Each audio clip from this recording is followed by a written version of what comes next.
Radio Vie Meilleure vous présente L'Homme sans masque, une émission radiophonique consacrée aux hommes, fils et époux. Chaque 4e samedi du mois, en live de 15h à 16h30, L'Homme sans masque. Au cours des dernières années, le nombre de pères célibataires a augmenté de manière significative dans la société. Aujourd'hui, quand un couple se sépare, 12% des pères obtiennent la garde de leur enfant. Cette tendance est due en grande partie à un certain nombre de facteurs, notamment le divorce, la séparation ou encore le décès du conjoint.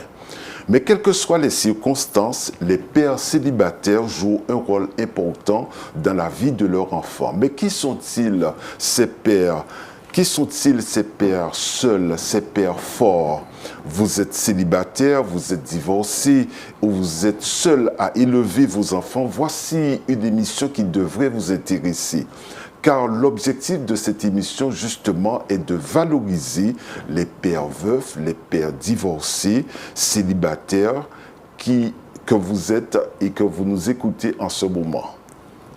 Mesdames, Messieurs, vous êtes bien à l'écoute de Radio Vie Meilleure. Vous avez tout juste le temps de vous installer et surtout d'éviter vos connaissances à nous écouter. Nos invités pour la circonstance sont déjà installés sur le plateau, prêts à nous informer sur la notion de père, le père fort, et c'est d'ailleurs le thème de cette émission. Permettez-moi d'introduire la seule femme de cette émission, Madame Joinville Sandrine, médiatrice familiale, qui continuera à défendre la gente féminine au cours de cette émission. Sandrine Joinville, bonjour. Bonjour Jean, bonjour à tous. Merci d'être là, Sandrine. Notre psychologue Maurice Valsi, pionnier de cette émission, sera une fois de plus sur la brèche afin de mieux nous tenir en haleine. Bienvenue, Maurice Valsi. Merci Jean. Bonjour chers amis, auditeurs, spectateurs, youtubeurs. Soyez les bienvenus. Un pasteur dans cette émission qui sait bien interpeller quand il faut et comme il faut. Au cours de cette émission, je vous présente le pasteur Éric Joinville. Bienvenue. Merci Jean, bienvenue aussi à toi. Et merci, bienvenue aussi à toute l'équipe de Stilpec, enfin, de tous nos auditeurs qui nous regardent sur le YouTube. Mesdames, Messieurs, si vous nous écoutez sur les ondes de Radio Vie Meilleure, sachez que cette émission est également diffusée sur le YouTube de Radio Vie Meilleure. Alors n'hésitez pas à vous connecter et voire même vous abonner, pourquoi pas. Alors que tout le monde est à son poste, mobilisé pour la circonstance, je tiens vraiment à remercier et féliciter tous ceux et celles que vous ne voyez pas, mais qui sans eux, cette émission serait impossible. Alors que je vous rappelle le thème de cette émission, Père seul, Père fort, commençons, si vous le voulez bien, par bien définir la notion de père. Qu'est-ce que père? Qu'est-ce que père? Et ensuite, nous verrons père seul, nous verrons père fort. Alors, la définition de père, Maurice Valsi, en tant que psychologue, vous qui êtes sur le terrain régulièrement, comment vous définissez un père? Alors, on pourrait définir un père comme celui qui se différencie de la mère. Déjà d'un point de vue du genre, puisque un père, c'est celui qui à ce genre masculin et qui a une fonction différente de la mère. Et donc le père, c'est celui, donc, on peut dire, par qui tout, normalement, pour la famille, pour les enfants comme pour la mère, devient possible. C'est le parent, c'est l'un des parents sur lequel on va compter le plus en termes de force, en termes de grandeur par rapport à ses capacités. C'est aussi une présence qui rassure. C'est aussi un pilier. C'est aussi un cœur d'enfant dans un corps d'adulte. Donc, le père, à mon sens, c'est quelqu'un qui va mettre en œuvre un certain nombre de situations, qui va mettre en œuvre un certain nombre de personnes, qui va proposer un vécu et quelque part qui va être aussi l'acteur de la mise, un acteur de transformation pour ceux et celles qui vont faire partie de la famille, en tout cas du foyer dans lequel il évolue. Voilà pour moi ce qu'est un père.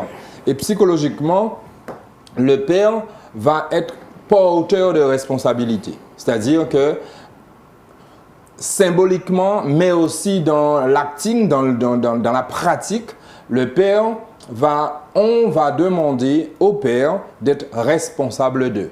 Cela ne veut pas dire que la mère, par exemple, va être dépendante de lui, bien au contraire, mais il va porter les responsabilités. Il va pouvoir dire les mots qui vont représenter. Voilà. Donc Maurice Valsi, en tant que psychologue, nous a bien défini ce qu'il entend par un père. Maintenant, Sandrine Joinville, en tant que femme, je vous dis bien en tant que femme, comment voyez-vous un père ?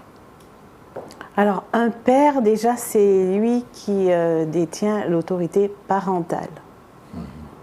Quand il est dans un noyau familial. S'il est père, il détient l'autorité parentale. Après, il peut être père adoptif aussi. Hein. C'est lui qui exerce une fonction parentale lorsqu'on parle de père. Après, on apprend à être père. On ne naît pas père. Ça s'apprend. Parce qu'il peut y avoir des personnes, des femmes, comme tu m'interroges en tant que femme. Tout à fait, donc oui. des femmes, qu'elles soient mères ou femmes, peuvent remettre en question la fonction de père parce que être un père ne s'apprend pas. Ça se discute, ça se construit. Oh là là, vous mettez déjà le plat en plein dans l'émission. Pasteur Joinville, bibliquement parlant, un père. Alors, un père, normalement, c'est celui qui engendre. C'est celui qui donne vie. C'est aussi un ancêtre, un acteur. C'est un auteur aussi, c'est un créateur, c'est un fondateur, c'est un investigateur. C'est aussi un inventeur, un mécène, un pionnier, un promoteur, aussi un protecteur. Le père, lui, il devrait, en fonction des circonstances, eh bien, jouer tous ses rôles. Le père, lui, c'est celui qui, comme disait Sandrine tout à l'heure là, qui, bien sûr, protège une famille, mais aussi celui qui fait le choix de devenir père et de pouvoir procréer. Voilà. Procréer, bien sûr, avec l'aide de son épouse. Voilà que nous avons défini la notion de père par le psychologue, par une femme qui nous a dit ce qu'elle attend d'un père, bibliquement ce qu'est un père, le géniteur, celui qui crée, comme vous l'avez bien mentionné. Maintenant, dans cette émission, nous allons surtout nous intéresser aux pères qui sont seuls et qui sont forts. Alors tout d'abord, père seul. Qu'est-ce qui fait qu'un père est seul ? Maurice Valsi. Alors, ce qui fait qu'un père se retrouve seul, c'est effectivement, dans l'introduction, il y a un certain nombre de choses qui ont été dites. C'est déjà parce que certaines fois, très souvent, malheureusement, dans la relation avec la mère, les choses ne se passent pas comme il faut, bien. Et donc, il y a ce qu'on appelle une séparation, une rupture relationnelle. Ce qui fait aussi qu'un père soit seul, c'est malheureusement aussi certains décès. Donc, il se retrouve père veuf. Ce qui fait aussi qu'un père soit seul, c'est que celui-ci est lui-même décidé de rompre cette relation avec la mère. Maintenant, ce qui va aussi faire qu'un père soit seul, c'est qu'il va s'isoler. C'est qu'il va être dans la rupture relationnelle. Parce que on peut être séparé, un père peut être séparé de la mère, peut être séparé de la mère et pourtant ne pas être seul dans la fonction, dans la mise en œuvre de sa fonction paternelle. Et donc, en fait, très souvent, le père seul, ça cela peut lui être imposé, que ce soit par rapport à la mort, donc le décès, ou par rapport au fait que l'autre partie de la fonction parentale ne veuille pas entrer en contact avec lui, ou lui-même ne veut pas entrer en contact avec cette partie-là. Et ce qui fait que cette fonction paternelle va être menée seule, dans la solitude. Maintenant, je veux simplement rajouter une petite chose, sans être trop long, c'est que dans cette fonction parentale, dans le fait d'être seul, ce n'est pas toujours, et c'est très souvent pas une bonne chose qu'il soit seul. Parce qu'il n'est pas appelé, même si je l'ai défini comme étant certaines fois le parent fort, cette fonction parentale n'est pas une fonction à mener seul. Tout à fait. Voilà. Alors, quelles sont les forces et faiblesses d'un homme qui est seul? Alors, je vais juste revenir par rapport à ce que Moïse a dit, à bien nuancer avec la notion péjorative du mot seul. Parce que être seul, ce n'est pas une fin en soi. On peut penser qu'on est isolé, vraiment on est délaissé, on est abandonné. Donc on peut rebondir. On peut rebondir, tout à fait. C'est surtout vraiment poser ce mot seul comme n'étant pas quelque chose de systématiquement négatif. De ne pas avoir cet effet miroir qu'un père seul, c'est quelqu'un qui est dans une souffrance pathologique.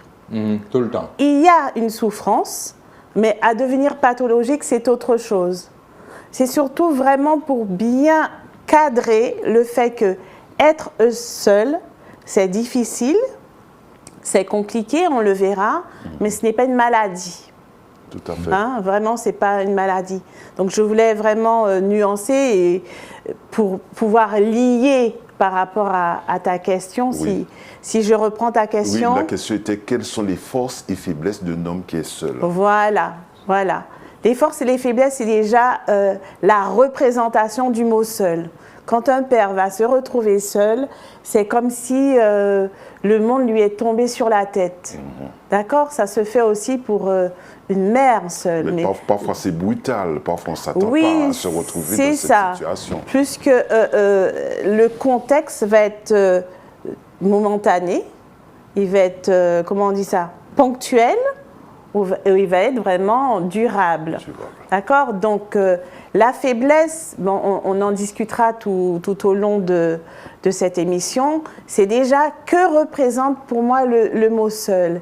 Et en fonction de ce que ça représente pour moi, ça va me permettre, en tant que père, d'avoir des forces et d'identifier mes faiblesses pour pouvoir m'en servir pour rebondir. Alors, quel est l'état d'esprit lorsque, brutalement, en tant que psychologue, quel est l'état d'esprit de cet homme qui se retrouve seul et qui, je dirais, est surpris?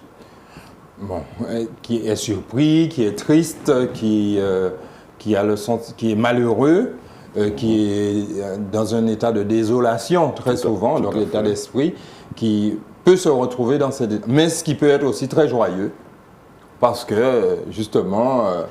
c'est une délivrance? C'est une délivrance, parce que la relation qu'il avait avec la mère n'était pas optimale, n'était pas épanouissante. Et dès lors, le fait d'être seul lui donne possibilité de pouvoir, justement, exercer de façon plus appropriée sa fonction paternelle. Certaines fois. Malheureusement, on peut le dire. Maintenant,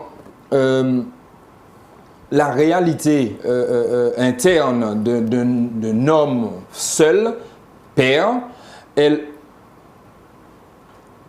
le fait qu'il doit faire face à un certain nombre d'expressions émotionnelles qui ne sont pas obligatoirement naturelles. Je dis bien qu'ils ne sont pas obligatoirement naturelles. Parce que ce qu'il y a de beau dans la conjugalité, c'est le fait que la femme, la mère, apporte une certaine sensibilité un certain nombre d'émotions, d'expressions émotionnelles qui ne sont pas toujours l'apanage de l'homme, donc qui ne sont pas l'apanage du père. Seulement, si la mère apporte ce qu'elle apporte, et si le père apporte ce qu'il apporte, c'est que l'enfant en a besoin. Et dès lors, si le père n'est pas porteur de ces expressions-là de façon naturelle, il va devoir faire attention, avoir plus d'attention à cette réalité de solitude pour être un père suffisant, en tout cas un parent suffisant à l'endroit de ses enfants. Est-ce que c'est pour lui l'occasion de mieux exercer sa fonction patriarcale? Je ne dirais pas que c'est l'occasion pour lui de mieux exercer, mais c'est un challenge plus important.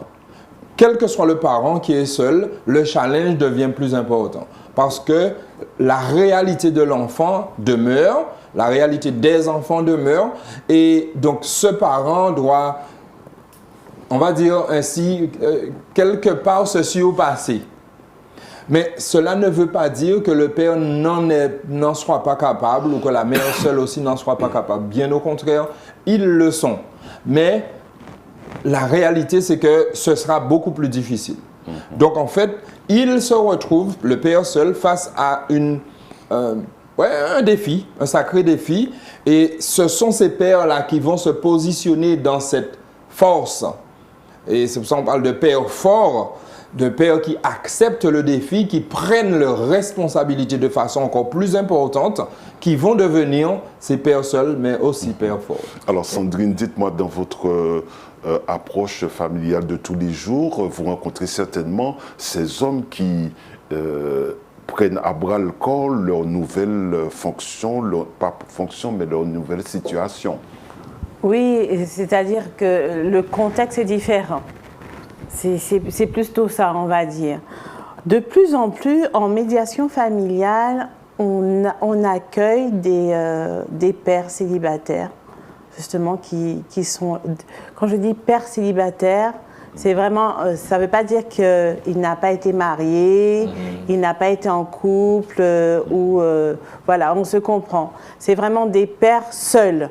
Tout à fait. Voilà, qui viennent faire des demandes de médiation pour pouvoir être accompagnés à la séparation, au divorce, à la nouvelle vie.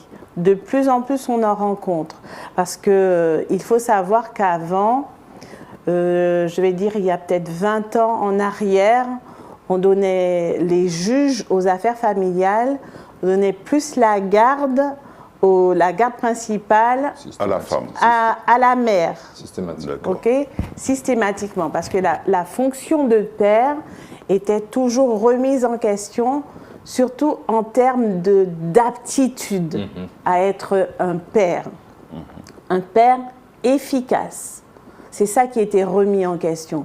Est-ce que le père saura, s'il est seul, éduquer? Est-ce qu'il saura prendre soin? Est-ce qu'il saura faire fonction de mère?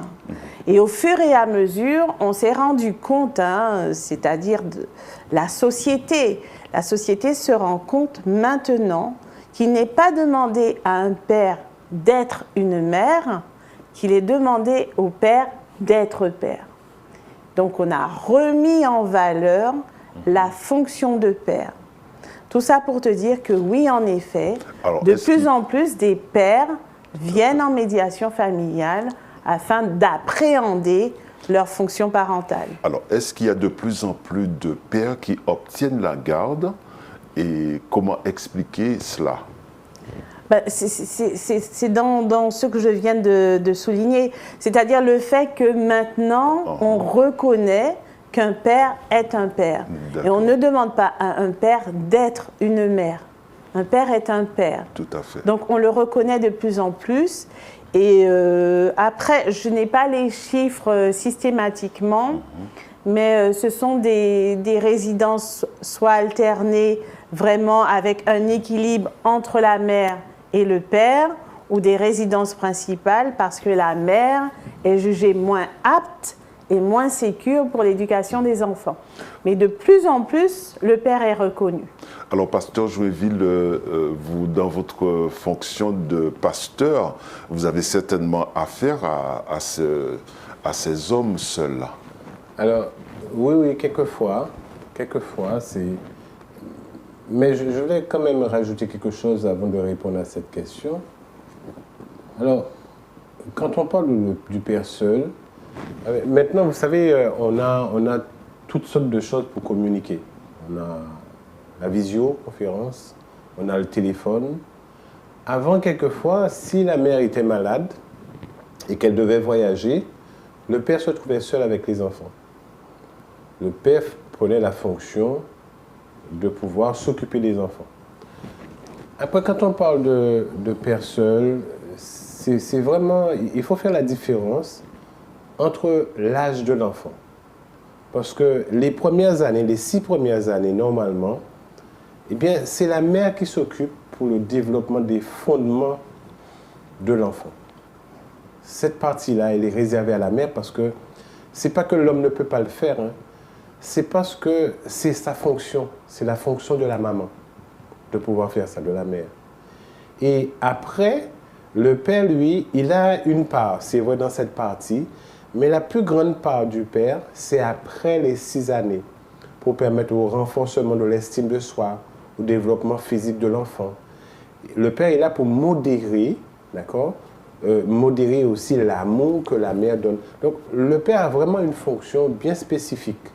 Et quand on parle de père seul, et on parle de père fort, je pense que où le défi rentre, c'est quand l'enfant est dans ses premières années. Donc quand le père se trouve seul avec les enfants qui sont en bas âge, c'est où le défi est beaucoup plus grand. Le défi il est moindre quand l'enfant est plus grand. Parce que automatiquement le père, lui, il rentre dans sa fonction pour développer l'enfant, pour permettre à l'enfant d'avoir l'estime de soi, mais aussi pour permettre à l'enfant de pouvoir comprendre le reste de la vie. Et le père, lui, doit vraiment jouer ce rôle-là à partir de ces âges-là. Mais quand il se retrouve avec des petits-enfants, c'est un petit peu plus difficile pour lui. Alors, ce que vous dites justement me pousse à vous poser une question qui me vient à l'esprit. L'enfant, lorsqu'il arrive, lorsqu'il naît, c'est l'enfant de qui? De maman ou de papa? Ce sont les deux, c'est l'enfant de maman et papa. Mais il y a certaines choses que la maman fait avec l'enfant parce que le père est absent. Le père est au travail, le père est occupé. Donc, cette partie où l'enfant vit avec sa maman, eh bien, durant une bonne partie de la journée, le père n'est pas là. Cependant, ça ne veut pas dire que quand le père rentre, que le père n'a pas sa fonction auprès de son enfant. Mais la majeure partie du temps passé avec l'enfant, c'est la mère. Et c'est pourquoi, même dans le sein de sa mère, le sein de la maman aussi a beaucoup de choses à voir. La maman, c'est elle qui permet à ce que l'enfant puisse être très intelligent. Parce que alors, attends. Juste avant, je dis ça, après ça, je le laisse parler. Pourquoi? Parce que l'enfant passe du temps dans le ventre de sa maman. Oui. Vous voyez? Donc, tout ce que l'enfant va recevoir, la plupart des choses que l'enfant va recevoir, d'accord, vient de la maman. La santé physique, même mentale. Ça vient de la maman, donc la maman doit être bien disposée. Donc le papa, lui, joue aussi son rôle quand il parle, quand l'enfant est dans le ventre de la maman, entend le père. Mais c'est plutôt l'enfant, la maman, qui transmet au début. Après ça, dans la naissance de l'enfant, le père prend place, mais à une certaine période. Nous avons bien compris. Alors, Maurice, partagez-vous la notion que l'enfant, quand il arrive, appartient aux deux ou appartient à papa? Que pensez-vous? C'est vraiment comment dirais-je, l'interrogateur que je suis qui va parler avant. C'est pas une théorie, ce n'est pas une vérité. Mais de ce que je note, de ce que je comprends en termes biologiques, en termes psychosociologiques, l'enfant est l'enfant du père au départ. on parle sans développer le patrimoine génétique. Là, je sens que Sandrine va réagir là. Alors, oui. J'espère. Oui. Le patrimoine génétique au départ, c'est celui effectivement des deux parents. Mais dans l'histoire, pour aller vite, dans l'histoire, on a donné, apporté une charge à la mère. Un peu par rapport à ce qu'Éric disait. Juste pour la naissance. On a donné une charge apportée à la mère. Mais quelle charge? La charge pathologique. Oui. C'est-à-dire que lorsque, par exemple, dans le développement de l'enfant, après 3 ans développait un autisme, c'était de la faute de la maman. C'était à cause du patrimoine génétique de la mère, c'était parce que la mère n'avait pas été suffisamment affective, et ainsi de suite. Et les recherches ont montré qu'en fait, il n'en était rien. Que ce n'était pas obligatoirement du fait de la mère, ce n'était pas obligatoirement du fait du père, mais c'est simplement parce qu'il y a un certain nombre de situations, de vécus qui se sont posés, que ce soit au niveau de la mère, que ce soit au niveau du père, que ce soit au niveau de l'enfant lui-même, du petit, et au niveau biologique, génétique, qui ont auguré la survenue de certaines pathologies. Et ce fonctionnement-là, pour aller vite, a mis dehors le père. On a décidé que en fait, le père n'était père qu'à partir de 6 ans. C'est pas ce que j'ai dit. Hein? Non, je sais que c'est pas ce que tu as dit. C'est pas ce que tu as dit. Je parle dans l'histoire. Oui. Et en fait, on a oblitéré le père. On a oblitéré cette fonction-là jusqu'à un certain moment et où on lui a dit, en fait, tu es père seulement en pourvoyant financièrement. Et beaucoup de pères, beaucoup de familles se sont construites dans ce modèle-là. Et le père, finalement, était dehors. Il était dehors et il ne jouait pas de rôle réellement auprès des enfants. Mais il était père. Il rentrait pour dormir, pour être avec la mère, mais il n'était pas avec les enfants. Il était un père auprès de la mère seulement. Il doit être là. Et donc, en fait, quelque part, c'est, comment dirais-je, ce qu'Éric dit est vrai, mais en même temps, c'est ce qui a maximisé la mise hors de fonction du père. Et aujourd'hui, on est en train de revoir, revoir les choses, qui fait que justement, le père retrouve de plus en plus sa place, sa fonction dès la naissance. Et certaines personnes vont jusqu'à dire dès l'intra-utérin. Donc, voilà. Notre pasteur nous dit que l'enfant, lorsqu'il apparaît, appartient aux deux, à monsieur et madame. D'accord. Oui. Maurice Valsi, notre psychologue, nous dit que l'enfant naît pour son père. Que pense Sandrine? C'est pas pour, mais... Moi, je fais la nuance déjà entre les rituels au sein d'une société à la naissance d'un enfant et l'appartenance. Légalement, l'enfant appartient aux deux. On a des sociétés où lorsqu'un enfant naît, l'enfant est donné soit au grand frère, soit à la grande sœur.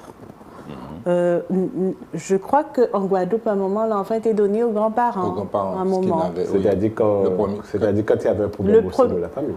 Soit un problème au sein de la famille, soit pour aider aussi quand l'enfant grandissait. Le grand-parent. Oui. Ou le parent qui n'avait pas d'enfant. Voilà, ou le parent qui n'avait pas d'enfant. Légalement, l'enfant appartient aux deux. C'est ce que dit le livret de famille. On va déclarer, le père va déclarer la naissance et il dit cet enfant est né d'un tel, donc on parle de reconnaissance de l'enfant. Il est né de moi et de cette dame. Donc l'enfant est reconnu. On parle d'enfant légitime. Pas d'enfant légitime, dans certains aspects, dire que l'enfant n'a pas été reconnu. Il y a des enfants qui sont reconnus, même adultes. Mais légalement, il appartient aux deux.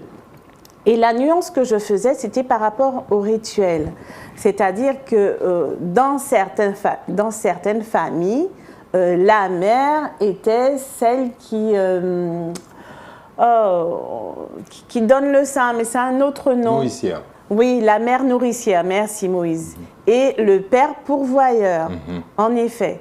Mais ces deux fonctions n'enlevaient pas l'appartenance, c'est-à-dire la légitimité du parent. Ils avaient juste des rôles différents.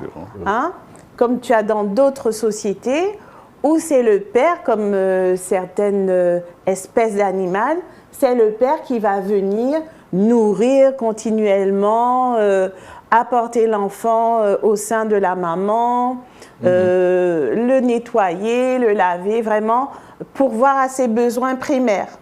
Tout à fait. D'accord? Après, face à ça, des dérives se sont mises en place pour évincer soit le père, soit la mère. Ces dérives qui devaient être de l'ordre exceptionnel sont devenues un style de vie. Et c'est maintenant comment rééquilibrer ce style de vie. Et c'est pour ça qu'au fur et à mesure des siècles et des années, avec l'émancipation de la femme, avec le fait que les deux parents doivent aller travailler parce que économiquement, une mère ou un père ne peut pas rester à domicile s'occuper de l'enfant, selon les habitudes du foyer. Maintenant, là, ça se décale. Et c'est ce qu'on est en train de souligner là. Est-ce que parce que le père est seul, sachant qu'on est dans un contexte de séparation ou de veuvage, de maladie, on n'a pas le choix. Et comme on n'a pas le choix et qu'on fait face à des dérives qui sont devenues des styles de vie, comment maintenant permettre à ce père seul, puisque c'est l'objet de notre discussion, d'être fort? Mais avec ça, il faut faire face à toutes les habitudes et les attitudes dans lesquelles il rentre là. Et c'est ce qui est soulevé, et c'est pour ça que certains pères, systématiquement, se jugent incapables parce qu'ils ont ce background qui tombe sur eux, vu de toutes ces dérives qui devaient être à titre exceptionnel. Alors, je vais rajouter quelque chose quand même par rapport à ce que Sandrine vient de dire et ce que Moïse aussi. Et ça va préciser quand même ce que j'ai dit au départ. J'ai parlé d'une période où la mère a une fonction bien particulière, d'accord?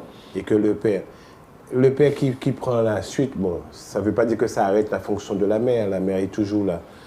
Mais ce que le père, la partie où le père va vraiment prendre place, eh bien, est légitimée grâce au moment où il va passer avec la mère pendant les 6 premières années. Parce que l'enfant doit reconnaître le père. Et c'est pendant cette période où l'enfant est avec la maman que le père aussi doit être présent. J'ai bien dit qu'il ne sera pas toute la journée présent, c'est clair. D'accord? Mais l'enfant doit reconnaître le père. Et il reconnaît le père quand le père prend sa fonction auprès de la maman pendant cette période. Mais cependant, il y a des choses spécifiques que le père fait dans le développement de l'enfant qui ne peuvent pas être faites vraiment dans ses petits âges. C'est vraiment après. Maintenant, est-ce que la femme, aujourd'hui, on a l'impression que la femme veut faire de plus en plus sans le père? C'est vrai dans la société qu'il y a beaucoup de personnes, des femmes, qui pensent que c'est leurs enfants.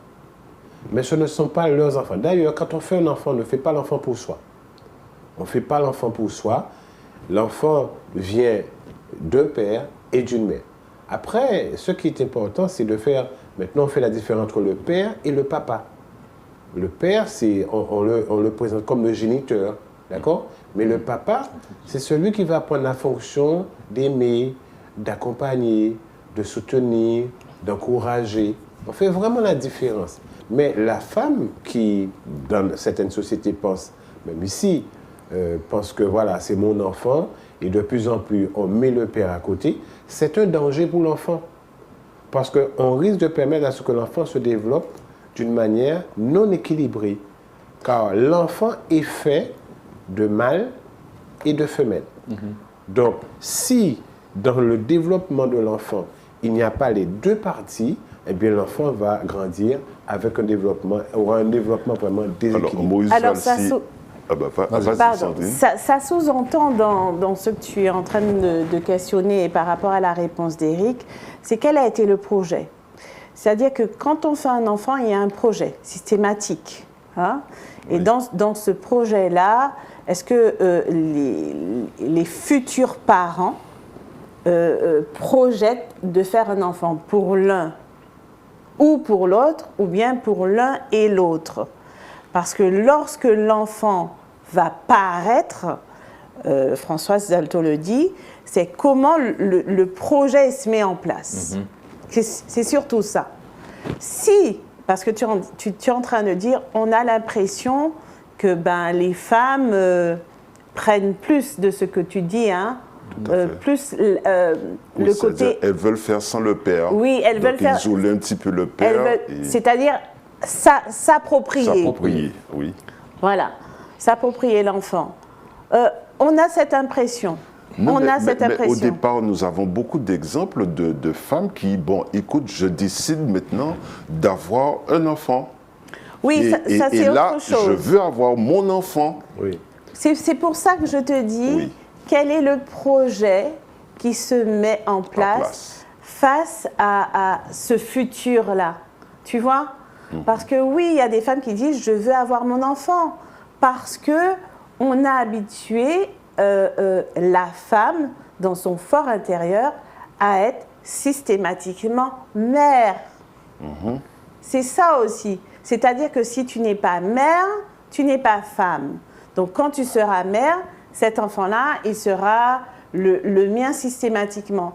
Mais ce sont encore des dérives qui deviennent des habitudes. Ce n'est pas systématique. Ça se met en place systématiquement, mais ce n'est pas systématique. Je m'explique.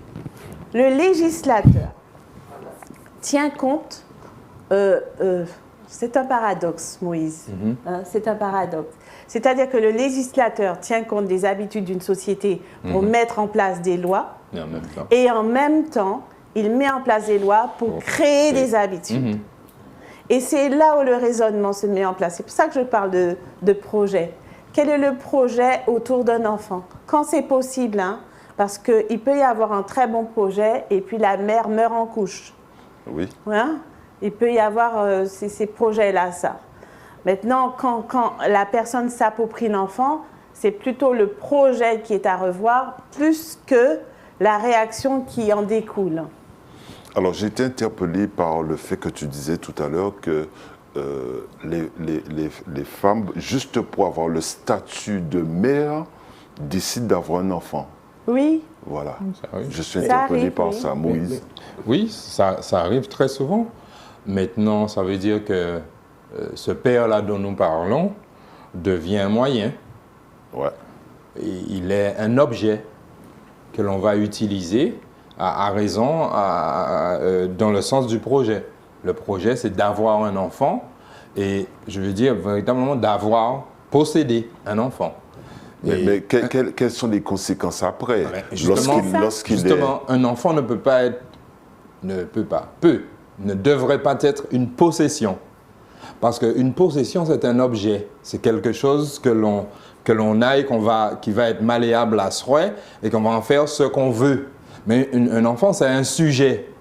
Oui. C'est un sujet, c'est une personne. Ce qui veut dire que dans le projet dont parle Sandrine, c'est dans quelle mesure, justement, on va entrer dans une logique d'élévation, d'érection de cet enfant-là.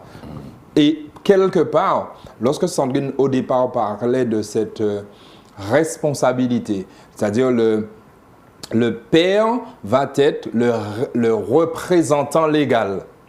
OK? Maintenant, ce représentant légal, c'est lui qui va se mettre debout pour dire « je représente ainsi, je réponds ainsi ». Et donc, il va poser la bonne réponse. On en avait déjà parlé dans d'autres émissions. Et donc, le fait qu'il soit celui-là, ça veut dire que sa fonction, sa position, cette position-là doit être marquée. Certaines fois, elle est vide. Et donc, il va falloir qu'elle soit remplie par la mère. Mais lorsqu'il la prend, il l'apprend autant pour l'enfant que pour aussi la maman. Et je dirais même autant pour la maman que pour l'enfant, pour mettre les choses dans leur ordre. Alors, mais c'est un phénomène qui existe depuis. Oui, c'est un phénomène qui existe depuis le début. Voilà. Hein. Regardez bien, dans Genèse chapitre 4, quand par exemple Ève fait son premier enfant, voilà ce qu'elle va dire. J'ai construit un enfant avec le Seigneur. Avec le Seigneur. Avec le Seigneur. Elle a mis Adam à côté. D'accord? Après ça, quand il va faire Abel... Le Seigneur, c'est Adam? Non, là, ici non, le Seigneur, le mot Seigneur qui est là, c'est vraiment Adonai. Donc, c'est pas Adam. Donc, on voit que quand le péché est entré dans le monde, hein, on voit qu'il va avoir un dysfonctionnement au niveau de la famille, même dès le début. Parce que la femme, elle pensait que, déjà, on trouve ça aussi dans le texte biblique, hein, et les femmes seront sauvées parce qu'elles sont mères, parce qu'elles vont procréer. Mais ça encore, il faut bien expliquer cela. D'accord? Ce n'est pas parce qu'on fait un enfant qu'on sera sauvé, au contraire. Donc, si on n'en fait pas, on ne sera pas sauvé. Oui, c'est-à-dire... Ouais, c'est pas femme. Voilà, c'est ça. Donc, on voit que depuis le départ, il va y avoir un dysfonctionnement au niveau de la famille, où certaines personnes peuvent penser, ou des femmes, quand elles font l'enfant est pour elles. Mais non, Sandrine vient de dire qu'il faut avoir un projet. Donc, quand on fait un enfant, on doit avoir un projet. Donc, l'enfant, il faut penser que les enfants que nous mettons au monde seront les personnes qui vont fonder la société. Mais ce projet, c'est un projet commun. Oui, ça doit être commun, d'accord? Mais il faut bien comprendre que c'est un projet très large, parce que les enfants fondent la société. Donc, forment la société. Si dans notre projet, nous n'avons pas un projet global au niveau familial, puis aussi au niveau de la société, eh bien, nous allons à l'échec et nous emmenons notre société à l'échec. Donc, d'où la raison pour laquelle il faut avoir un projet quand on fait un enfant, parce qu'on devra l'éduquer, ensemble, on devra lui apporter un équilibre mental, physique, moral, éthique, etc. On devra penser à toutes ces choses. Pourquoi? Parce que l'enfant ne nous appartient pas. Nous devenons des gestionnaires, des personnes qui vont gérer certains biens qui nous sont confiés, entre autres les enfants. Alors, mais là, pardon Jean, là, dans ce projet-là, on se rend compte qu'il y a une situation collatérale. La situation collatérale, c'est que dans le projet où il doit y avoir 2 parents, il y a un contexte nouveau qui va se mettre en place. Le père devient seul. Et c'est où le défi? Seul, voilà. Et c'est où est le défi? Il devient seul, donc systématiquement, et je le redis, fort. Parce que c'est toujours dans la représentation de cet isolement qu'on croit que c'est une faiblesse. Il y a des faiblesses, mais c'est comment ces faiblesses-là sont utilisées pour devenir des fortifications en vue d'être fonction de père. Tout à fait. Donc, ce qui veut dire que quand le père devient seul, on a dit au début de l'émission qu'on ne naît pas père, on devient père. Et d'ailleurs, on fait le choix de devenir père. Sauf quand, par exemple, il n'y avait pas de projet commun. Oui, c'est-à-dire si on n'avait pas décidé ensemble qu'on fasse un enfant. D'accord?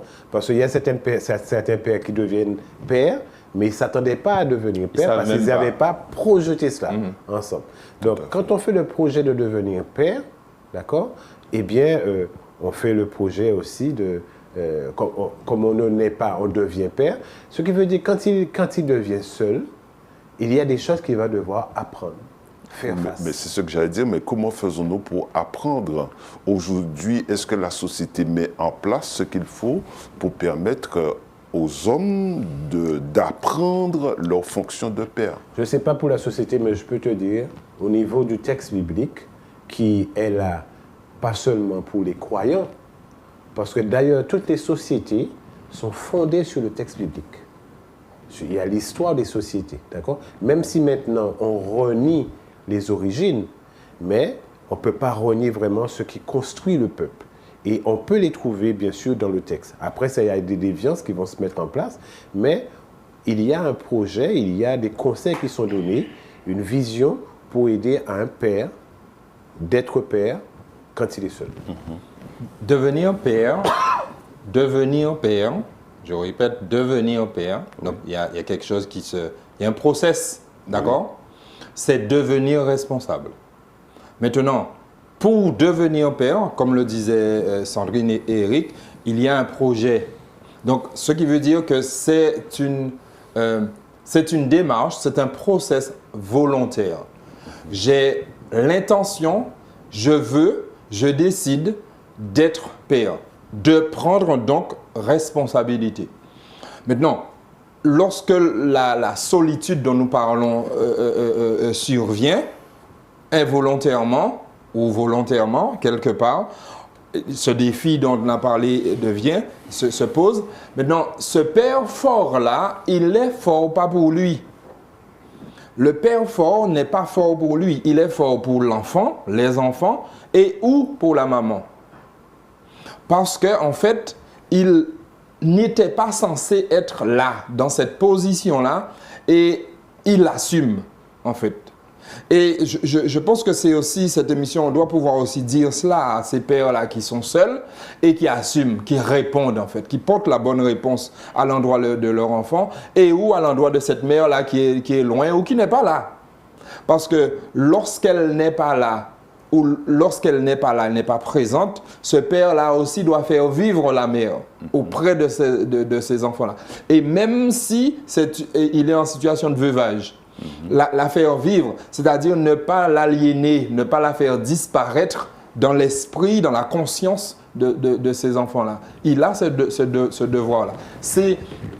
Et quelque part, le plus souvent, ce devoir-là était confié à la mère, parce que le père était censé être dehors, celui qui pourvoit, on a parlé du père pourvoyeur, qui allait à l'extérieur chercher ce qu'il faut, et la mère le gardait dans l'esprit de l'enfant, le garder vivant. Alors, comment vous expliquez qu'à un certain moment, à une certaine étape, l'enfant désire maintenant, je ne dirais pas de s'écarter de maman, mettre maman de côté, mais rechercher le père. Et pourquoi il veut rechercher ce père? Parce que le père a une fonction particulière qui est la fonction de sécurité. La fonction de sécurité, de mettre en sécurité. Et Eric a parlé de père protecteur, de père constructeur. Le père constructeur, il va construire, il va faire un building qui va mettre sa famille en sécurité. Mais sécurité financière, le plus souvent c'est de celle-là qu'on parle, mais aussi la sécurité affective. La sécurité sociale, je ne parle pas de l'organisme, hein, sécurité sociale parce que la petite société que l'on va construire, elle va être en sécurité parce qu'on sait que papa est là et que papa veille. Même s'il est ailleurs, mais son esprit est là. Et ça, l'esprit. Alors Sandrine, c'est pour cela que beaucoup d'hommes se font virer. C'est-à-dire se font virer? Oui, c'est-à-dire parce qu'ils ne répondent pas aux critères que Maurice vient d'avancer. Alors non, je ne vais pas te répondre directement comme ça. Je préfère te le dire. Se faire virer... par la mère. Oui, par la mère, violent. Oui, je dis bien. Se faire virer, c'est violent ce mot. Il est très très violent.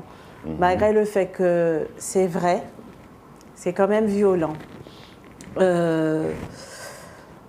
Tu es en train de soulever plusieurs choses, Jean. De façon vraiment organisée dans ma réponse. Il arrive que des mères ne soient pas quelque part d'accord avec les projets qui ont été mis en place. D'accord ? Il y a des projets de parentalité qui sont mis en place. Malheureusement, et Moïse peut le confirmer, je pense, par rapport à ce que je vais dire, la naissance de l'enfant va dénouer et va déclencher des comportements inattendus. Oui. Et de ces comportements inattendus vont faire que le père comme la mère vont avoir des actions et réactions qui n'ont pas été programmées dans le projet. Du coup, ces réactions vont amener vraiment des situations périlleuses qui vont faire que certaines mères vont devoir en effet écarter le père, et je vais dire ponctuellement, par rapport à la sécurité. C'est pareil que certains pères doivent ponctuellement donner un répit à la maman pour la sécurité de l'enfant. Comprenons bien dans ce titre qu'il s'agit de l'intérêt de l'enfant avant tout. Bien sûr. Et certaines réactions vont arriver et vont devoir pas virer le père, pas virer la mère, mais les écarter pour pouvoir mettre en sécurité l'enfant. Temporairement. Voilà. Temporairement.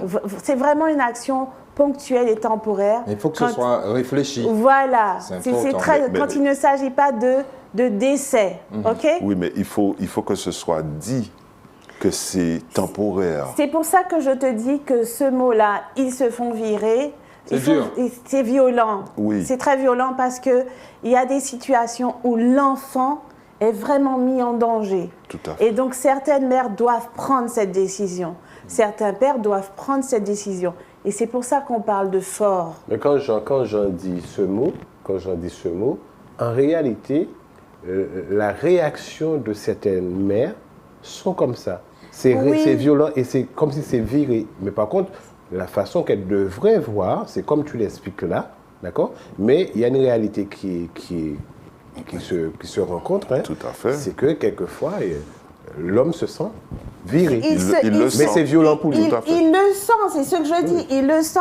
Mais je ne peux pas déclarer là, Ah oui, bien sûr. comme ça, que les hommes se font virer. C'est comme si, en fait, je suis en train de poser une condamnation sur des faits que je ne connais pas. Ce n'est pas mon but, là. Vraiment, c'est de dire que la sécurité de l'enfant fait qu'il y a des réactions qui se mettent en place. OK? Maintenant, c'est à savoir comment c'est discuté. Parce que c'est ça aussi, être fort. C'est comment faire face à une situation périlleuse, j'employais ce mot tout à l'heure, une situation pour enlever le maximum de risques et mettre en place le minimum de risques, toujours pour protéger l'enfant. D'accord? Oui, l'objectif. Voilà, c'est ça l'objectif. Mais malheureusement, on n'arrive pas toujours à communiquer, à discuter, à mettre en place. Tout à fait. Parce que des schémas, on l'a souligné au préalable, des schémas d'une société sont là et font que la mère doit faire ci, le père doit faire ça, à tel point que finalement, si un père fait ça, c'est qu'il est une mère, et etc. Donc c'est vraiment, c'est sérieux ce que tu es en train de dire là, hein, Jean. Hein? Oui. C'est très, très sérieux. C'est comment on met en place des discussions, des coercitives pour pouvoir protéger l'enfant, mais aussi pour pouvoir devenir et être un parent. C'est vraiment ça, puisqu'il y a un enfant. Mais pensez-vous que on pense toujours aux enfants lorsqu'on prend certaines décisions?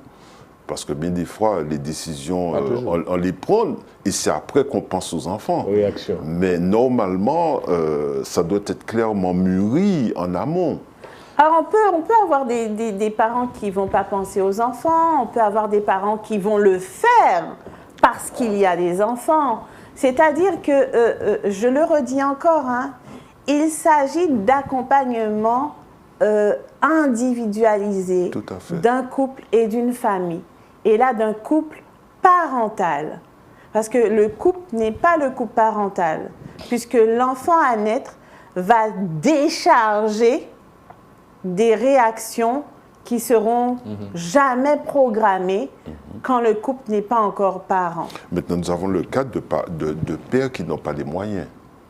Ils n'ont pas les moyens psychologiques, les moyens financiers, ils n'ont pas les moyens éducatifs, ils n'ont pas les moyens de répondre aux attentes et aux demandes qu'on lui impose. Je me permets, je me permets de m'ériger en faux par rapport à cela. Je me permets, hein, parce que en fait, c'est beaucoup de pères qui le disent. Ce que tu dis, c'est beaucoup de pères qui le disent et qui effectivement avouent, expriment ne pas être capables, ne pas être à la hauteur. Maintenant, je me permets aussi de dire à ces pères qui le penseraient qu'ils le sont. Qu'ils sont parce qu'ils sont pères. C'est-à-dire que l'érection dont je parlais tout à l'heure, l'érection de la responsabilité de père, elle se fait à partir du moment qu'on prend conscience que l'enfant est là et que celui-ci a besoin de moi. Comme celui-ci a besoin de moi, Eric parlait de cette présence du père auprès de la maman, comme cette mère aussi, cette femme-là aussi a besoin de moi, prenant conscience de cela, ces aptitudes, ces compétences, ces capacités se construisent d'elles-mêmes parce qu'il y a bien au-dessus de ce père-là, un père qui lui donne les capacités d'être père. Moi, je le crois fondamentalement. Mais à partir du moment que le père, lui, accepte le projet de père, accepte le projet d'être à côté de cette mère-là pour cet enfant-là. Pour cet enfant-là. Et donc, en fait, lorsqu'on est dans la situation du père seul, celui qui accepte le projet, obligatoirement, deviendra un père fort. Oui. Obligatoirement, il le deviendra, même s'il n'a pas les mêmes capacités que tel père, que tel autre. En fait, il deviendra un père fort parce que ses enfants, parce que ceux qui le regardent, verront quelqu'un qui donne tout ce qu'il a pour le projet de l'enfant. Et c'est cela, en fait. L'idée du père fort n'est pas le père qui fasse tout comme tous les pères. C'est pas cela. L'idée du père fort, c'est le père qui accepte ses responsabilités et qui répond au mieux de sa forme, constamment. Et cette constance-là du père va faire que ces enfants-là vont devenir forts aussi. Psychologiquement, socialement, moralement, spirituellement, physiquement, parce que ce père-là va être auprès de ses enfants dans tous ces domaines-là. Alors, il y a un texte biblique qui dit, c'est Dieu qui parle, il dit que quand une mère abandonnerait son enfant, moi je ne t'abandonnerai jamais. Donc quand il présente cela, il présente un père fort. Donc si on voit que Dieu, dans l'enseignement qu'il apporte aux humains, il considère l'homme comme son enfant.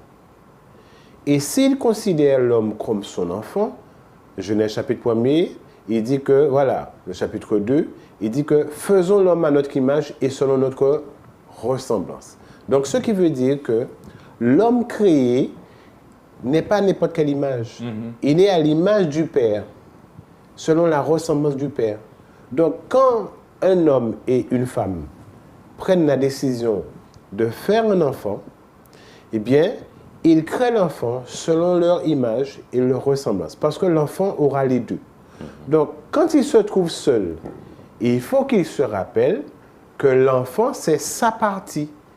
Y a-t-il quelqu'un qui va maltraiter son corps? Non. Donc, l'enfant, normalement, il devrait se rappeler que même s'il se trouve seul, il va prendre soin de l'autre partie de son corps.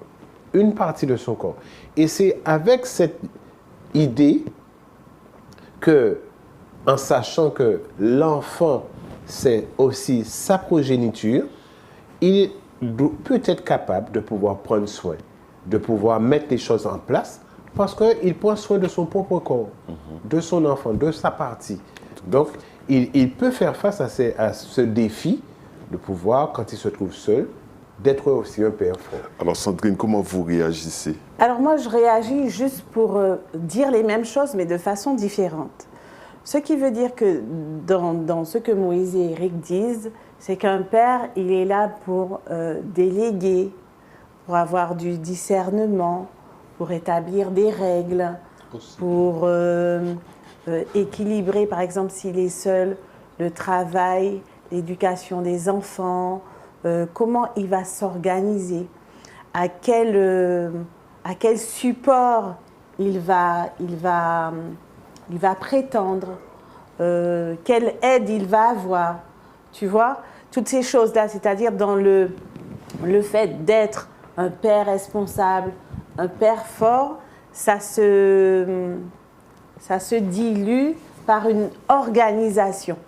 C'est pas le mot diluer, je cherchais, hein, mais c'est la mise en place. Comment ça se met en place? Être fort de façon pratique, c'est savoir identifier les outils en tant que père j'ai dans mes mains, les équipements que j'ai, les personnes vers qui je peux me tourner, déléguer. Les associations aussi, vers qui je peux me tourner. C'est vraiment se dire, un père fort, c'est premièrement quelqu'un qui réfléchit, qui arrive aussi à se donner le temps de la transition. Parce qu'il y avait à deux, une réflexion à deux, qui devient maintenant une réflexion un petit peu plus isolée. Et comment aussi il va être un coéquipier avec l'autre parent, si l'autre parent est vivant. Mais est-ce que le fait de se retrouver seul ne développe pas en lui le sens de la responsabilité? C'est pas systématique. C'est pas systématique parce que malheureusement, lorsqu'on donne à quelqu'un tout ce dont il a besoin, c'est comme un enfant, on lui donne tout, il n'apprend pas à développer des compétences. Donc, ce n'est pas systématique. C'est à savoir comment, ce n'est pas pour être dans du reproche, ni dans il fallait qu'on aurait dû. C'est avec ce que j'ai maintenant, qu'est-ce que j'ai, et avec ce que j'ai, qu'est-ce que je peux faire. Et là, justement, la responsabilité va se développer, le savoir-faire va se développer, mais toujours, il est très important que le père ne devienne pas une mère. Oui. Le père est un père. Il ne pourra pas faire ce que la mère fait. La mère ne pourra pas faire ce que le père fait. Oui, mais aujourd'hui, on trouve des hommes qui câlinent leur enfant plus qu'auparavant. Oui, mais ça c'est pas parce que ça ne leur était pas attribué. C'est surtout que ce sont des us et des coutumes, mais de la manifestation de l'affection. Maintenant, un père va plus se permettre, alors que dans d'autres sociétés, le père se permettait systématiquement ces câlins, c'est la prise de... comment on appelle ça? Le toucher. Le tactile, le toucher, puisqu'on ne vit que par le toucher. Tu vois? Mais c'est vraiment comment un père peut se sentir père sans s'en offusquer, sans s'en offenser, sans faire en sorte qu'il soit amer. Parce qu'il est père seul. Dérangé, bousculé. Ouais. C'est vrai que la fonction paternelle seule, ça semble bousculer. Et même surtout socialement, beaucoup plus que la fonction maternelle seule. Voilà. Ça bouscule beaucoup plus. Et maintenant, elle devient dès lors beaucoup plus belle lorsqu'elle est menée seule par un père que lorsqu'une mère la mène seule. Comme si, en fait, c'est plus naturel une mère seule qu'un père seul. Tout à fait. Et beaucoup de pères seuls, finalement, confient leurs enfants, malheureusement, à leurs parents. Et donc, parce que pour eux, je ne suis pas capable. Alors qu'ils ont cette capacité-là s'ils acceptent de les développer, s'ils acceptent de les mettre en œuvre. Il ne doit pas oublier surtout que vraiment l'enfant qui se trouve privé de la mère, soit par décès, soit par incapacité de la mère de pouvoir s'occuper de ses enfants, par une maladie quelconque, d'accord? Le père ne doit pas oublier que l'enfant, c'est très important que l'enfant ait toutes les notions globales d'une famille et des fonctions d'un homme, d'une femme, si ce sont des filles qu'il a, et qu'il doit vraiment travailler pour le bien-être de l'enfant. Donc, quand il dépose l'enfant chez les grands-parents et qu'il apparaît très peu de temps dans la présence de l'enfant, il va priver l'enfant de quelque chose dont l'enfant aura besoin pour sa construction et pour le futur, si l'enfant aussi désire aussi créer une famille comme ses parents l'ont fait. Oui, donc, mais cela me pousse à vous poser la question suivante. Un enfant peut-il se construire uniquement par affection? Au départ, la tendre enfance, petite enfance, bébé, c'est l'affection qui permet au cerveau de l'enfant de se développer en harmonie. Après, on va dire jusqu'à 6 ans, Eric a évoqué des périodes sensibles, hein.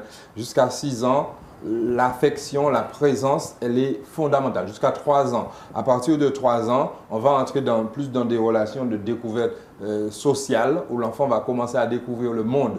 Donc il sort de la sphère parentale, il va autour de lui. Il regarde autour de lui.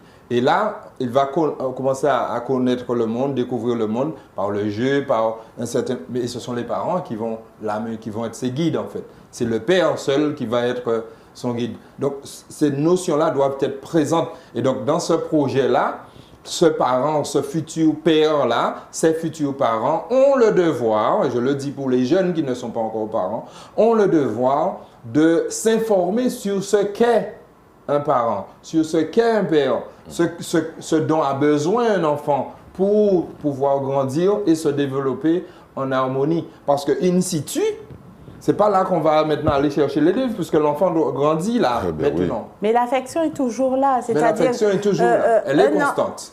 On se construit uniquement par l'affection, par l'amour. C'est-à-dire comment on manifeste cette affection et cet amour. Mais le tronc solide, vraiment l'élévateur, le mur porteur, c'est l'affection, c'est l'amour. Voilà. Maintenant, comment tu le manifestes? Est-ce que aimer son enfant, c'est le laisser? Est-ce que aimer son enfant, c'est ne pas le nourrir? C'est-à-dire l'affection fait que tu vas le nourrir, tu vas répondre à ses besoins primaires, tu vas en prendre soin. Mais la femme doit-elle, à un certain moment, se retirer et laisser papa seul avec l'enfant? Alors, moi, ce que je sais, une soirée tranquille. Par rapport à la question de Jean, il faut dissocier la séparation de l'exclusion. Hein, c'est-à-dire être séparé, être seul avec l'enfant, ce n'est pas exclure l'autre parent. Non, je parle d'aller en promenade seul avec ses enfants, mais je le souligne. Quand je te réponds, je souligne la nuance. D'accord. C'est vraiment important parce que certains pères ou certaines mères, certains pères qui vont vouloir prendre les enfants, aller les promener, de prendre des temps, faire des temps de qualité avec eux, même maintenant de plus en plus donner le biberon, changer les couches, etc., faire les devoirs, ce n'est pas exclure l'autre parent. C'est quelque chose vraiment à clarifier. Et c'est pour ça que je le disais au départ, il y a beaucoup de choses dans notre représentation du mot « seul ». Seul ne veut pas dire être exclu. Seul, c'est vraiment être séparé, mais séparé de quoi, pourquoi, et à quel moment, dans quel contexte, etc. Tu vois? Donc, pour répondre à ta question, oui, un papa, il peut avoir ses enfants. La mère a le devoir de sécuriser. Tout un chacun a le devoir de sécuriser un enfant si un père qui est seul avec un enfant met en danger l'enfant, comme tout autre individu. Tout à fait. À ta question, je rajoute juste quelque chose. Comme réponse, après ça, je laisse Moïse parler. C'est-à-dire que le rôle du père dans la vie, c'est que le père pose une écoute différente de celle de la mère. Vraiment différente. Il est un support, il apporte la sécurité, un moyen de construction importante pour l'enfant. Le père, c'est aussi le garant de cette autorité constructive qui positionne ses limites et qui fera des enfants des adultes responsables. Donc, c'est très important que l'enfant vraiment puisse connaître cette évolution dans la vie. Et pour cela, la mère apporte une partie, mais le père apporte l'autre partie. Donc, quand tu poses la question, est-ce que c'est bien que vraiment la mère se retire et laisse l'enfant avec le père? C'est pas la même chose parce que le père, lui, va apporter quelque chose qui est essentiel pour l'enfant. C'est le père qui permet à l'enfant de découvrir l'extérieur. Tout à fait. La mère, au départ, permet à l'enfant de connaître c'est quoi un enfant, c'est quoi un homme, etc. La mère apprend beaucoup de choses à l'intérieur, mais aussi dans la vie, il y a un certain cercle. Mais après ça, dans la continuité du développement de l'enfant, le père doit prendre sa fonction pour lui permettre de devenir vraiment quelqu'un qui va former la société, qui fait découvrir aussi la vie. Quand il emmène ses enfants aussi dans la nature pour lui montrer comment les choses évoluent. Nous, on a toutes sortes de métiers actuellement, mais avant, au départ, ce qui était la base de la famille au niveau des activités, c'était quoi? C'était la nature. Donc, le père apprenait à l'enfant tout à partir de la nature et aussi entre les relations entre frères et sœurs, maman, papa, avec le voisin, etc. Donc, la part du père est vraiment importante. Et si il y a des moments où la mère doit laisser le papa, d'accord, apporter cette partie qui ne peut venir que de lui. Oui. Maintenant, ce lien que le père, lorsqu'il est seul avec l'enfant, est-ce que ce lien est, je parle du père seul, le père fort, ce lien qu'il tisse avec l'enfant, est-ce que ce lien est plus fort, plus intense que pour les autres enfants qui vivent dans la vie familiale? Ah, quand les enfants sont seuls, tu veux dire? Non, mais il est clair que... Il y a toujours un manque. Hein. Le père ou la mère seule, lorsque ce lien-là, lorsque ce père est fort et lorsque cette mère est forte, en fait, le lien va être beaucoup plus fort. Parce qu'en fait, les enfants même vont construire à l'endroit du parent des fonctionnements sécuritaires. C'est-à-dire que les enfants vont épouser la cause du parent seul. Ils vont aussi devenir, et des fois il faut les aider effectivement à aussi rompre, casser ce lien-là, mais ils vont véritablement être aussi protecteurs du parent seul parce que voyant combien ce parent-là se donne. Et c'est ce qui est quelque part merveilleux dans certaines relations de parents seuls qui... j'ai un exemple d'une mère en Guadeloupe. Bon, on parle de père, mais c'est une mère qui dit combien son fils, en fait, lui dit « Mais maman, je veux pouvoir te rendre ce que tu m'as donné. Aujourd'hui, j'entre à l'université, mais je veux pouvoir gagner suffisamment d'argent pour te mettre bien. » Et elle de lui dire, mais non mon fils, c'est pour toi que moi j'ai joué mon rôle, mais je veux que toi tu penses à toi. Et des fois il pleure avec sa maman au téléphone en lui disant combien il ne veut pas rater ses examens parce qu'il veut s'occuper d'elle plus tard. Tout à fait. Oui. Et donc c'est vrai que les relations lorsque le parent est seul, père seul ou mère seul, et qui joue son rôle, en fait l'enfant prend conscience de combien c'est important et combien ça a été dur, difficile pour le parent, mais combien aussi ce tronc-là d'amour, cette présence-là, dans ces différentes expressions, lui ont été bénéfiques et lui ont fait du bien, l'ont permis de devenir la personne, le jeune homme ou la jeune fille. Un exemple. C'est à souligner aussi que dans ce que j'entends, c'est pas parce qu'un enfant n'a qu'un seul parent qu'il est bancal. Tout à fait. Voilà, c'est aussi ça. Ouais. Là, j'attire quand même une vigilance sur l'enfant n'est pas un parent et le parent n'est pas le frère ou la sœur de l'enfant. Ah, ok, oui. Avec chacun son rôle. C'est très important. Hein. Il faut vraiment faire attention à ça.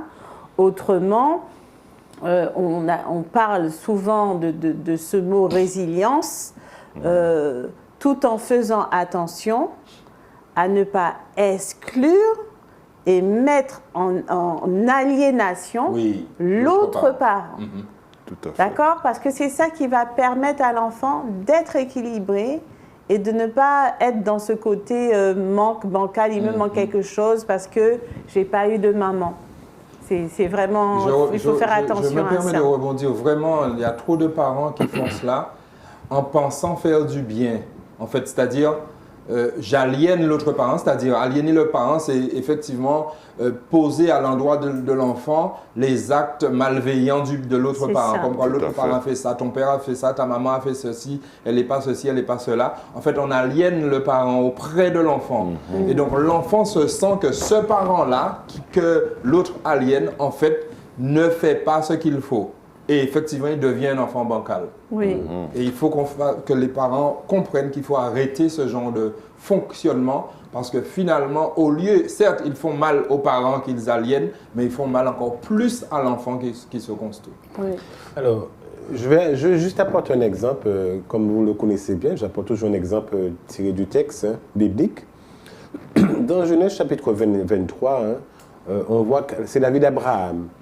On voit qu'à la mort de Sarah, Abraham n'est pas là. Abraham ne vivait pas là avec Sarah quand Sarah était souffrante et était sur le point de mourir. Il était dans un autre endroit. On voit qu'Abraham est seul dans notre endroit et sans doute on pense qu'Abraham s'occupait de tout ce qui est son troupeau, il était avec son fils, il était aussi peut-être avec les ouvriers, d'accord? Il s'occupait. Et à la mort de Sarah, Abraham va venir, il va pleurer. Après ça, il va vouloir enterrer Sarah loin de lui. C'est-à-dire, il va enterrer Sarah à l'endroit où Sarah est morte. Par contre, lui, il habitait quelque part d'autre. Mais par la suite, on va remarquer que après la mort de Sarah, Abraham va prendre place pour s'occuper de la suite pour Isaac. Et c'est lui qui va organiser comment on va marier Isaac. Qui est-ce qui sera choisi pour Isaac, pour son fils? On voit aussi qu'il va s'organiser parce qu'après ça, Abraham va se marier. D'accord? Il va se marier, il va avoir d'autres enfants. Mais par la suite, on va voir comment il va faire en sorte que les autres enfants ne soient pas en contact vraiment quand il va mourir avec Isaac pour ne pas gêner Isaac. On voit comment il s'organise au niveau de la famille. Comment il fait des plans. Il envoie Ismaël la première fois au loin. Il s'est assuré aussi du bien-être d'Ismaël. Il s'occupe d'Isaac, qui va chercher une femme aussi pour Isaac. Il va envoyer son serviteur. Mais on va voir il est seul. Sa femme n'est pas là, sa femme est morte. Mais il s'organise pour la suite parce qu'il s'assure de sa progéniture, mais aussi dans le futur. Donc on voit vraiment qu'il est seul, mais il est fort. Il s'assure que les choses soient bien faites pour son fils Isaac, mais aussi il gère, et aussi pour les autres enfants qui vont naître avec l'autre femme qu'il va prendre après la mort de Sarah. Tout à D'accord? fait. Donc, vraiment, même si on est seul, dans cet exemple, c'est là, mais voilà, on peut gérer les choses, et quel que soit l'âge qu'on a, et on a le devoir de bien gérer les choses, même si l'autre partie n'est pas là. Et c'est possible. Je vous propose maintenant de faire un petit tour de table rapide. Alors que nous avons parlé de père, nous avons bien défini dans cette émission le père fort, nous avons parlé du père seul, ce qu'ils sont. Maintenant, qu'avez-vous à leur dire, eux qui nous écoutent là maintenant, avant de terminer cette émission? Je commence? Oui. Alors, moi, ce que j'ai à dire déjà, premièrement, c'est de faire une nuance. Oui.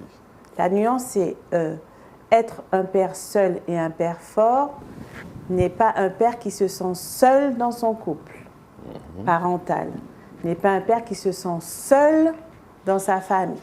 C'est différent. Ça, ce sont d'autres problématiques. OK? D'accord. Donc, un père seul et un père fort, c'est un père qui relève les défis. Et je pense que relever des défis, ce sont des choses qui sont en nous. Il faut juste aller les chercher. Aller chercher tous les outils que vous avez, tout ce qui peut vous aider, tout ce qui peut vous être utile, parce que ce qui rend fort, premièrement, c'est savoir dire, il y a des choses que je peux faire, il y a d'autres que je peux pas faire, mais déjà les reconnaître me permettront d'appréhender, d'entrer en résilience et d'avancer. Et ça, c'est possible. Moïse? Alors moi, ce que je peux dire, c'est que on ne peut être père sans engendrement, sans engendrer. Et la prise de responsabilité de cet engendrement, c'est là qu'on devient fort. C'est en cela que l'on devient fort. Et pour être réellement un père fort, d'accord, les pères aujourd'hui seuls ont besoin d'être reconnu. Reconnu par les enfants.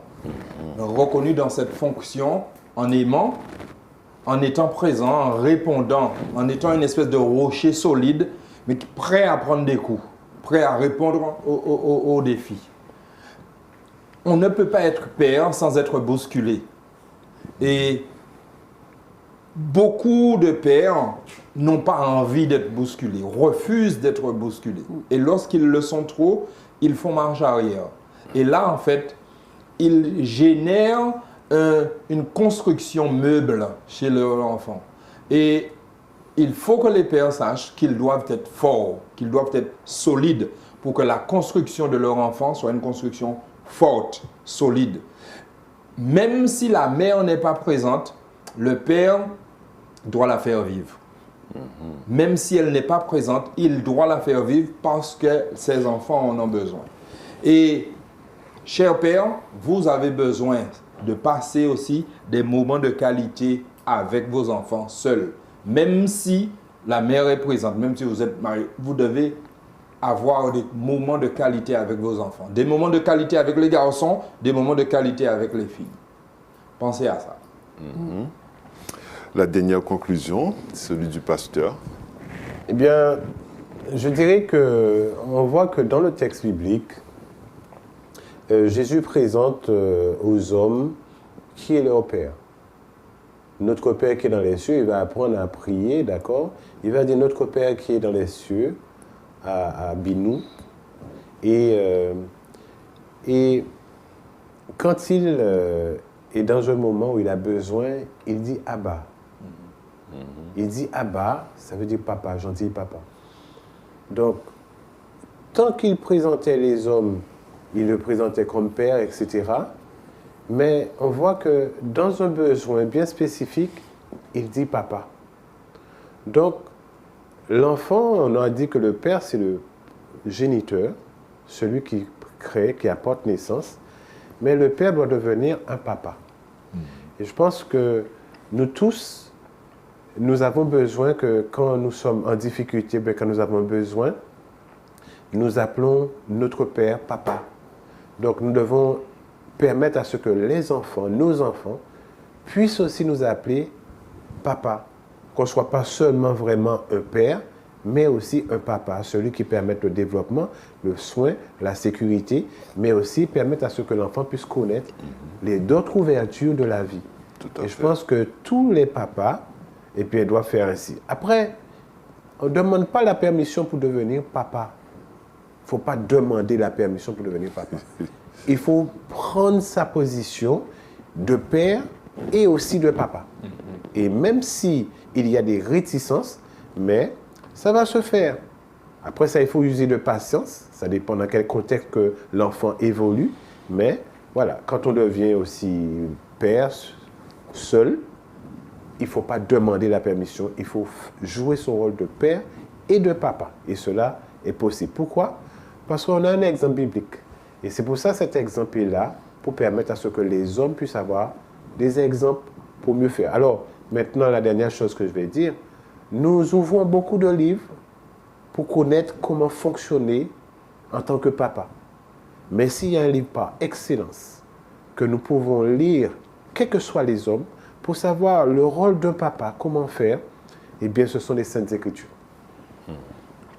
Voilà, très belle conclusion. C'est avec que nous mettons fin à cette édition. Merci d'être des nôtres et nous vous donnons rendez-vous le mois prochain pour une toute autre émission. À très bientôt. C'était L'Homme sans masque sur les ondes de la 93.3 et le YouTube Live de Radio Vie Meilleure. Présenté, animé par Jean Holder. L'Homme sans masque.